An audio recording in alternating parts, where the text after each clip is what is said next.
حدیث کې راځي چې نفخه به ووالی شي، پوک به ووالی شي، او هغه نافخ چې دی هغه به اسرافیل علیه السلام.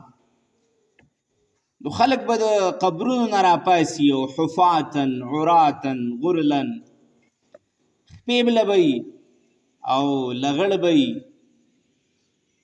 کما بدانا اول خلق نعیدو، څنګه چې دا انسان اول ځل پیدا کړی و هغسې به وي، په هغه اصلي حالت کې به وي. عائشه رضی الله عنها د دې حدیث راویه ده، روایت کوونکې ده. او ما پیغمبر پاک ته ویل چې د الله رسوله ته وایې چې د قیامت په ورځ به دا خلک لغړ راپاسي، نو واسوءته هی د عورتونو به څه کېږي؟ خلک به یو بل ته ګوري نه. نبی صلی الله علیه وسلم عایشې ته ویل یا عایشه الامر اشد من ان یهمهم ذلک.